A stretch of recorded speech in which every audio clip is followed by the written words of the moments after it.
Hello, everyone. This is Putting It All Together, my YouTube presentation, or Screen-O-Matic, not sure how it's going to end up, for English 1102.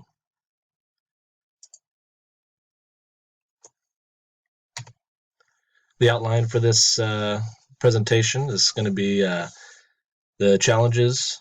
We'll talk about the challenges for law enforcement in multicultural communities, achieving a diverse workforce, and culturally sensitive peacekeeping.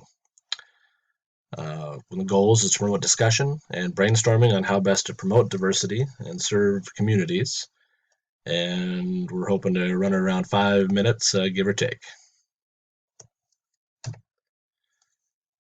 The book, let's see. Not sure you guys are getting all that, but the Multicultural Law Enforcement by Robert Schuster, Dina Levine, Philip Harris, and Herbert Wong is the book was I used to get a lot of the information within this PowerPoint.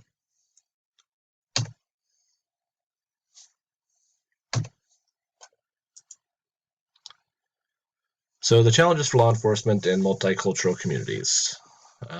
So the United States is an extremely diverse nation, combining peoples from all over the world. Some people call it a melting pot. Others say that's overused and that it's not actually a melting pot because, like the next sentence says, there's many folks resist the melting pot, right? We're afraid of losing our culture, losing our language, assimilating too far, too fast in that way. So it's resisted quite a bit.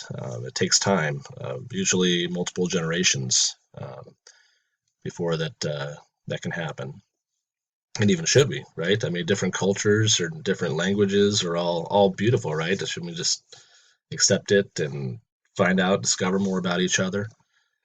But within the United States, diversity has historically been hard to accept.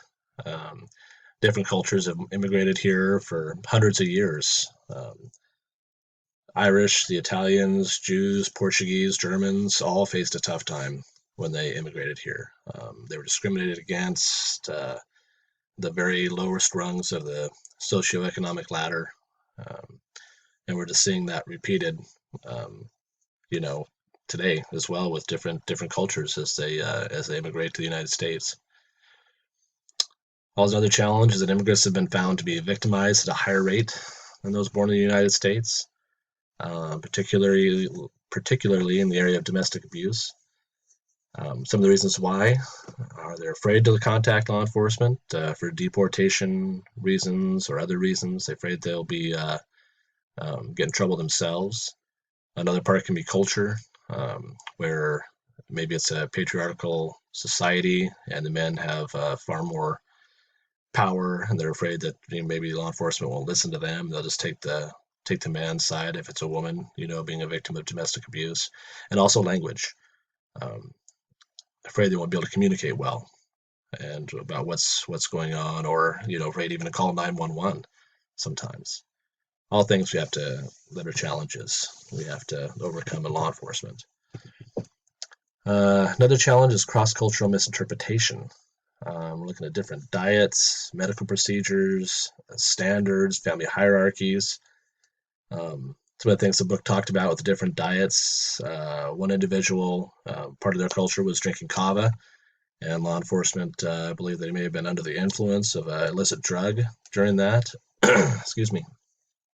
But came out, went to a jury, and they found that no, he was just following tradition within his culture, and the culture said there was no different really than drinking a cup of coffee for them, was having a cup of kava. So medical procedures for different cultures can leave marks on the body, that may have an officer thinking that domestic abuse is going on, or child abuse, even something like that, where as there's a standard practice within that culture, right? And then standards and family hierarchies. Kind of talked about the patriarchal nature of some cultures, where it can be insulting even to bypass the male parent to talk to the female wife or even the children, right? Some standards as far as looking people in the eye, right? Law enforcement, I think, I don't want to say historically, but some can take it if you don't look at somebody in the eye, right? They may see that as deceptive, whereas a culture can be disrespectful for them to look for at a person in charge like a law enforcement officer in the eye, right? So things we have to keep some challenges that we have to overcome and make sure we're educated on and looking through. Achieving a diverse workforce. Achievement of a diverse workforce depends heavily on three different areas: recruitment, retention, and promotion. That's directly from the book Shoes on page 73. Recruitment has to start at the top of a law enforcement organization. The law enforcement leader has to not just promote, but also demand a diverse workforce, so it's representative of their community. This can be a very divisive subject. Thinking about affirmative action and the back and forth that has gone through the last few years. Um, a lot of folks are, hey, shouldn't matter about race or sex or any of that stuff, right? It should be the best candidate for the job. Um, Now I'll talk about how we can combat that. Here's a next couple: retention. After recruiting a diverse workforce, retention has to be a focus. Um, I think a huge part of this is the culture within an organization. You got to make sure all your employees feel valued, part of the team, and not just accepting differences within your team members, but celebrating them. Just having a good culture within a department is huge. It's taking care of each other, respecting each other, and just yeah, I mean it's a huge deal. And if you do that, you build a team. It really softens or lessens the amount of turnover you have. Promotions, sometimes referred to as a glass ceiling for women and other minorities in law enforcement, can face this challenge as well. Um, and here's where I see where we can sometimes combat some of that affirmative action arguments or objections. We've got to give qualified candidates training and other opportunities to prepare them for advancement within the agency. Okay, so if you're saying somebody's less, some folks are less qualified, I mean, you've got to focus on people, give them opportunities. Talk to them about education, their own education, whether that be college or whatever. Give them training in like maybe pre-supervisory classes, things that would prepare them, right? And then opportunities like, say, lead a community event or take on a project within the department where we're trying to make some change or something like that. And let them run with that. Give them those opportunities. And if they do well, boy, that looks great on a resume when you're looking to promote whatnot. But at the same time, if they don't do well on some of these, then that could, go the other way as well.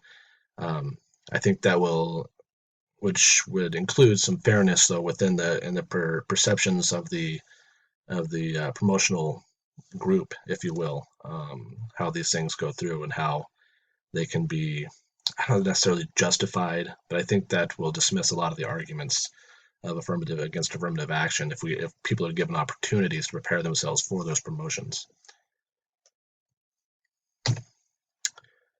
Culturally sensitive peacekeeping. Law enforcement agencies have to train their employees about the cultures of the community they serve. They have to. This can limit misunderstandings and enforcement action when it's not appropriate. Right? It's just a huge. That's a problem, right? It can also help those understand community concerns more fully and the reasoning behind their reticence to sometimes fully cooperate with them. Sometimes law enforcement can see that reticence or that unwillingness to communicate and talk with them as maybe either a sign of dishonesty or uncaring on part of maybe the victim or something, when often it's just a cultural issue and they need help. You just got to be able to overcome those barriers to the communication.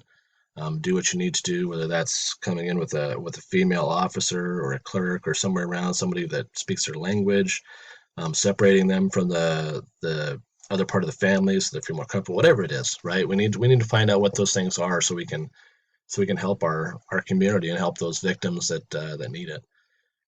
Cultural sensitivity and stereotyping can have tragic consequences, and anti-bias training should be incorporated into a yearly training program. You got to give officers insight into inherent, explicit, and confirmation bias. I think we all probably have an idea what those are, but say according to Wikipedia, inherent bias are underlying factors or assumptions that skew viewpoints of a subject under discussion. So that's something that people have inside of them. We need to know what our inherent biases are. Those explicit biases are things we carry, right out in front of everybody, right? And then confirmation biases when we have a predisposed, assumption about something, and then we see something, we automatically label it or assume it's one way to confirm, what our pre-beliefs are, right? And we have to combat those when we're going out to these multicultural communities. Otherwise, we're not just, we're doing a disservice.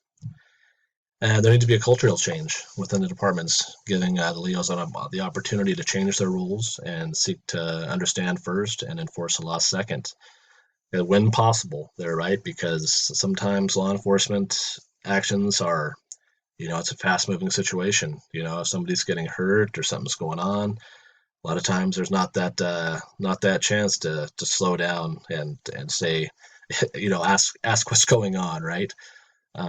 Unfortunately, that's just kind of the nature of the job. But probably 95% of the time during contacts, we do have that opportunity to slow down, seek to understand before we move forward on any kind of enforcement or anything like that. That's how mistakes happen when we just go too fast, right? So whenever possible, as it can't happen all the time. Totally get that and understand that part of the job. But whenever possible, just slow it down and take those opportunities. So that's pretty well it. Just want to know what you guys think. How can law enforcement best serve multicultural communities? It's going to take more training. Do we need better recruitment to resemble the community? And after all that, say we do that, will it work? I'd love to hear what you guys think in the comments. Let me know.